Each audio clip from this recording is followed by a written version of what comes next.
El Señor esté con ustedes. Y con tu espíritu. Lectura del Santo Evangelio según San Mateo. Gloria a ti, Señor. En aquel tiempo Jesús despidió a la multitud y se fue a su casa. Entonces se le acercaron sus discípulos y le dijeron: explícanos la parábola de la cizaña sembrada en el campo. Jesús les contestó: el sembrador de la buena semilla es el Hijo del Hombre. El campo es el mundo. La buena semilla son los ciudadanos del reino. La cizaña son los partidarios del demonio. El enemigo que la siembra es el demonio. El tiempo de la cosecha es el fin del mundo y los segadores son los ángeles. Y así como recogen la cizaña y la queman en el fuego, así sucederá al fin del mundo. El Hijo del Hombre enviará a sus ángeles para que arranquen de su reino a todos los que inducen a otros al pecado y a todos los malvados, y los arrojen en el horno encendido. Ahí será el llanto y la desesperación. Entonces los justos brillarán como el sol en el reino de su Padre. El que tenga oídos, que oiga. Palabra del Señor. Gloria a ti, Señor Jesús.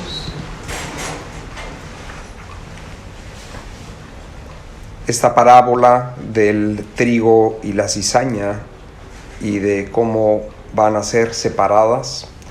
Recordamos la parte anterior de este texto en el que aparece cizaña en un campo en que está recién sembrado y vienen a decirle al dueño del campo que qué ha pasado, que si él no había sembrado buena semilla, y dice: debe haber sido mi enemigo el que sembró la mala semilla, la cizaña. Y entonces la idea inmediata de estos que le han venido a avisar de lo que está pasando es: ¿quieres que vayamos a arrancar la cizaña? Y el dueño les dice: no, déjenla que crezca junto con el trigo, porque si ahora van y la quitan, pueden arrancar las buenas semillas, así que déjenla crecer junta. Y al final, cuando se haga la siega, separamos una cosa de la otra, la cizaña se echa al fuego y el trigo a los graneros. Y con esto el Señor nos estaba dando una gran enseñanza del misterio del mal que está siempre o ha estado siempre presente en la historia humana desde el principio, desde la creación misma.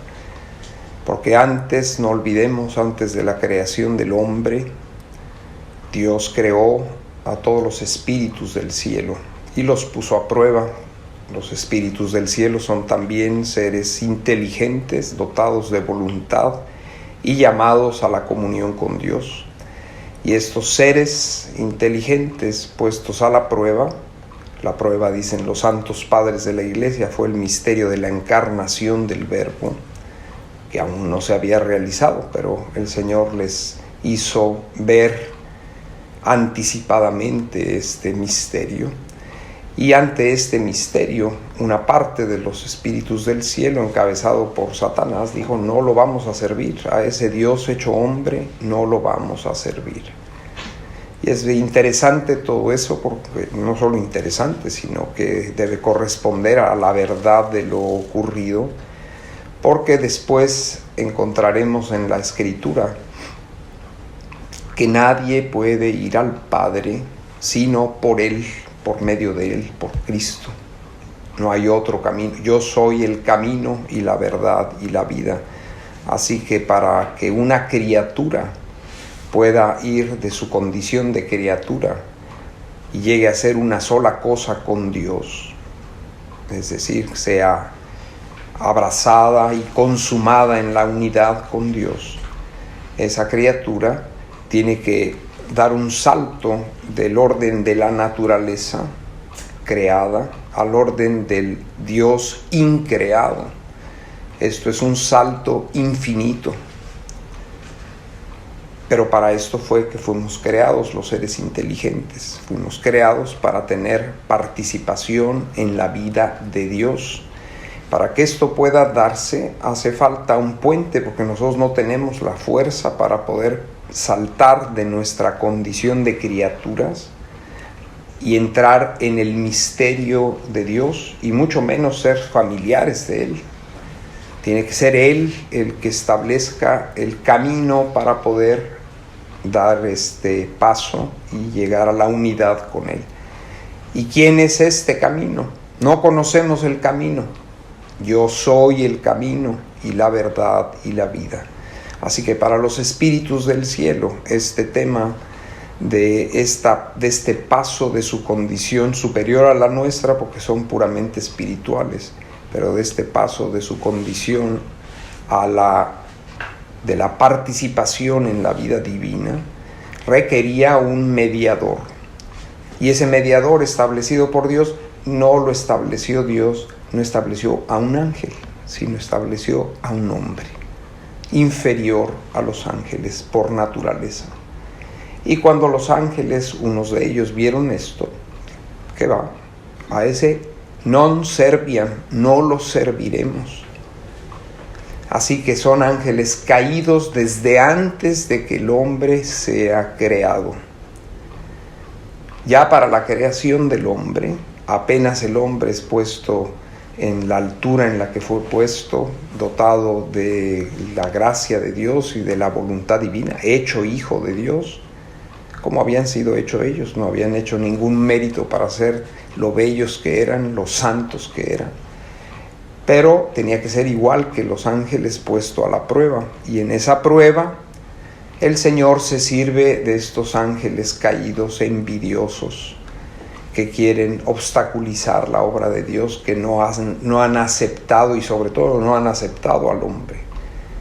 No han aceptado que el hombre haya sido puesto por Dios más alto que ellos. Así que le tienen envidia al hombre y a toda la familia humana, porque de la familia humana saldrá ese que es el camino, la verdad y la vida, al que ellos tienen que adorar. Y así lo dice la Escritura: adórenlo todos los ángeles de Dios. Y no lo quieren adorar. Entonces son los que inducen al pecado a nuestros primeros padres. Así que este es el enemigo que desde el principio pone esta semilla. Dios permite esto. Y cuando viene a la tierra a rescatarnos, a reconciliar al hombre con Dios, la Escritura claramente dice que vino a destruir las obras del diablo. Es decir, en la misión que Jesús tiene, no estamos solo nosotros. Cuando Él viene a la tierra y se encarna, viene a arreglar cuentas con este rebelde y todos sus ángeles que son demonios. Viene a arreglar cuentas con ellos. No solo tiene que arreglar las cuentas con nosotros y poner las cosas en paz entre nosotros y Dios, y entre Dios y las criaturas, sino que tiene que arreglar las cuentas con estos espíritus rebeldes. Y hasta que no sean puestos todos ellos, como escabel de sus pies, para terminar con la muerte, no termina el trabajo que Jesús vino a hacer al mundo. Así que esta es la razón por la que la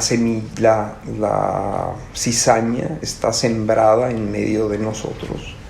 Y son aquellos que son seducidos y que son poseídos por el maligno y que trabajan para él.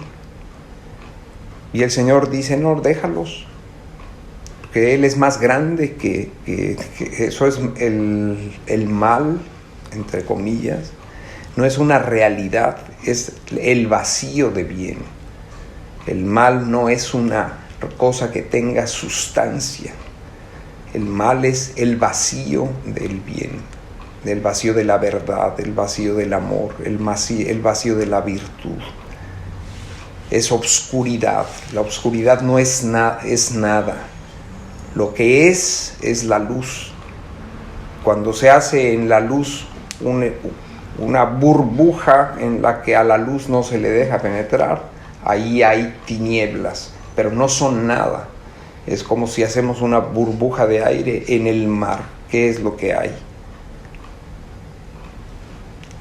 Técnicamente decimos que lo que hay ahí es aire o algún gas, pero ese espacio que está en medio de un océano, debía estar ese espacio lleno de agua. Y nosotros, forzando las cosas, hemos hecho que se haga una burbuja en medio del océano que no tiene agua salada. Pero apenas se descuida la burbujita esa, es aplastada y es llenado todo el espacio que pretendía ganarle al mar, es llenado por el agua. Pues así es llenada por la luz todos estos vacíos que el pecado y la rebelión han ido metiendo a lo largo de la historia. Y por eso el Señor, con una paciencia divina y misericordia infinita, deja que todo esto se haga. Estos no hacen ni pueden hacer más que lo que Dios les permite. Y las puertas del infierno no prevalecerán contra la esposa de Cristo, que es su iglesia y la misión que ella tiene. Estos harán de todo por hacer más y más burbujas en las que temporalmente, y por eso están tan agitados ahora, temporalmente consiguen como echar a un lado la luz. Pero no durará mucho. Tienen un tiempo establecido por Dios para hacer el trabajo que tenían que hacer, para desarrollarse. Y ya se ve que las cosas están madurando, porque se ve ya descaradamente. Al principio no se discierne muy bien qué cosa es trigo y qué cosa es cizaña. Cuando las plantitas están más crecidas, ya se les empieza a ver la cola. Entonces, y ahora ya se le ve cola y cuernos. Están descaradamente actuando en el mundo. Y como Jesús decía de él, es el príncipe de este mundo. Ya en las tentaciones le llevó a una montaña muy alta y le dijo: mira, ¿ves? Todos los reinos de la tierra son míos. Si te postras y me adoras, todo es tuyo.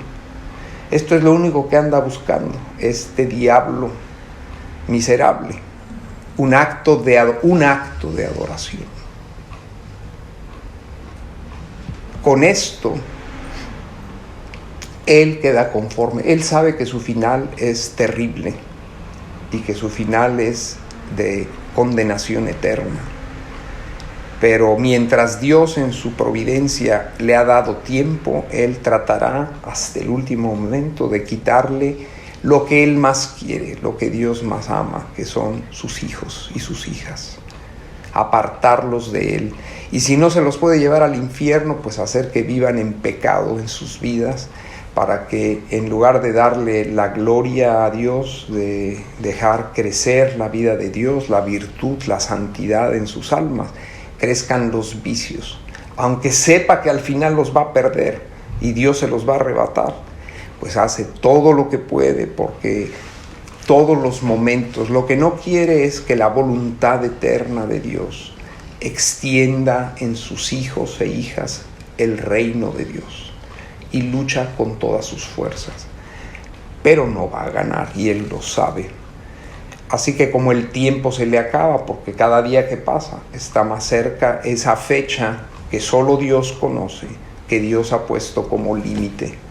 Así que el otro trata de hacer todo lo que puede por sembrar más y más cizaña. Las cizañas son los hijos de este reino de oscuridad y de muerte, a los que Él ha seducido, que no son del todo suyos mientras estamos con vida en la tierra.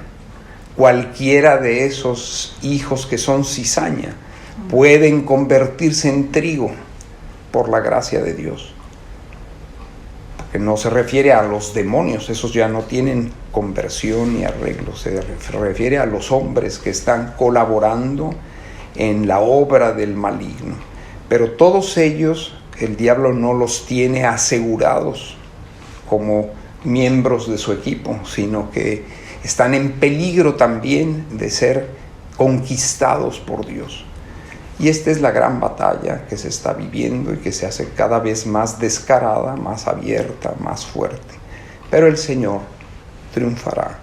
Al final Él separará al trigo de la cizaña, unos al fuego eterno y los otros a la vida eterna.